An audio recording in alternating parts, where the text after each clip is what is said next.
चौक कर्जत मार्गावरील बोरगाव परिसरात दोन दुचाकीची समोरासमोर भीषण धडक होऊन दोन्ही दुचाकीस्वारांचा मृत्यू झाल्याची दुर्दैवी घटना घडली आहे.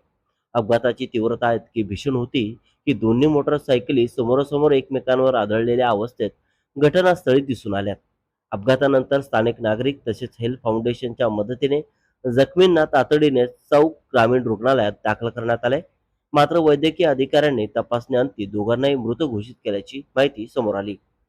मृतांपैकी एका व्यक्तीची ओळख सिद्धार्थ जाधव राहणार नेरळ अशी पटली असून त्याच्या नातेवाईकांनी रुग्णालयात धाव घेतली आहे. मात्र दुसऱ्या मृत व्यक्तीची ओळख अद्याप पटलेली नाही. संबंधित व्यक्तीकडे कोणतेही ओळखपत्र अथवा कागदपत्र आढळून न आल्याने पोलिसांसमोर त्याची ओळख निश्चित करण्याचे मोठे आव्हान उभं राहिले. या अपघातामुळे चौक कर्जत मार्गावर काही काळ वाहतुकीची कोंडी निर्माण झाली होती. घटनेची माहिती मिळताच पोलिसांनी घटनास्थळी धाव घेत पंचनामा सुरू केला असून अपघाताचे नेमके कारण शोधण्याचे काम सुरू आहे. दरम्यान ओळख न पटलेल्या मृत व्यक्तींबाबत माहिती असलेल्या नागरिकांनी पोलिसांशी संपर्क साधण्याचे आवाहन करण्यात आले.